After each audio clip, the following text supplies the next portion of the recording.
পানি চলে গেছে, চলে যাওয়ার পরে এখন আমরা পানি নিয়ে, খাওয়ার পানি নিয়ে, ধোয়ার পানি নিয়ে খুবই কষ্ট করার মধ্যে আমরা পড়ে গেছি। এখন এই কাঁচরাগুলো সাফ হইতেছে না, তার জন্য আমরা খুবই কষ্টতে আছি। পানি ঢুকছে, ময়লা আবর্জনা ঢুকছে। এই স্কুলে ছিলাম, হাই স্কুলে, আর ওই সব এই কাদা কাদা সব পরিষ্কার করছি। এখন আমাকে গায়ে জ্বর।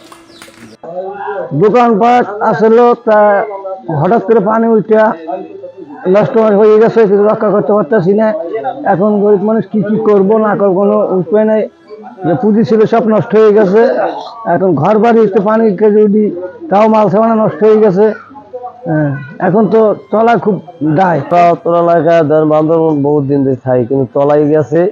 কিন্তু তলানোর পর পানি যে টানছে, টানা পর হাঁটা চলায় কষ্ট বাজে, ময়লা আবর্জনা ঘেরান। কিন্তু আমার মালামাল ক্ষয়ক্ষতি হয়েছে বেশি, কথা বোঝে। কিন্তু পানি হয়েছে প্রায় 2 তলা তলাই গেছে। এই যে মালামাল ওই ময়লা ছাড়া পড়ে রোড গাছ সব খেলা হয়ে আটকে গেছে, মানুষের হাঁটা চলায় কষ্ট হইতেছে। দোকানে কিছু নেই, আমার সবকিছু নষ্ট হয়ে যায়। 4-5 দিনে বন্যার লগে দোকানে মাল যা ছিল সব ফালা দিতেছে, আর কিছু নিতেও পারি নাই। আজকে পরিষ্কার করে এখন দোকানের ভিতরে বসছি, মানে এমন কিছু নাই যে দোকান চালু করবো, সব কিছু নষ্ট হয়ে গেছে। দোকানের ভিতরে কিছু বাইরে দিতে পারিনি, ছেলেবেলে নিয়ে অনেক কষ্ট আছে।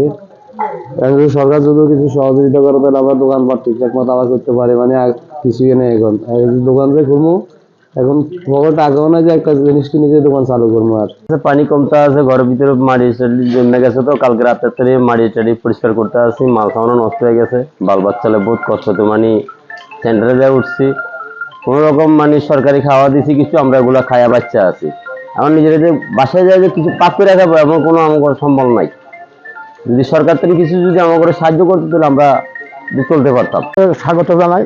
এই যে আমাদের নির্মাঞ্চল আর্মিপাড়া যে ময়লা আবর্জনা যতগুলো হয়েছে, এখন দুর্গন্ধ আমরা থাকতে পারতেছি না। বিজয় কি আমরা পৌরসভায় প্রশাসনকে বলতেছি, দ্রুত যেন কাঁচরাগুলো ময়লাগুলো সম্প্রসারণ যদি করে আমরা সুস্থ থাকবো ইনশাল্লাহ। 1 নম্বর আর্মিপাড়া তলাই গেছে, এখন পানিটা নিয়ে গেছে, এখন ময়লা জমিয়ে গেছে, ঘরে ময়লা জমিয়ে গেছে। এখন ময়লা প্রচুর ময়লা আছে, এখন মানুষ রাস্তাঘাটে চলতে পারে না, দোকানে ময়লা বেশি।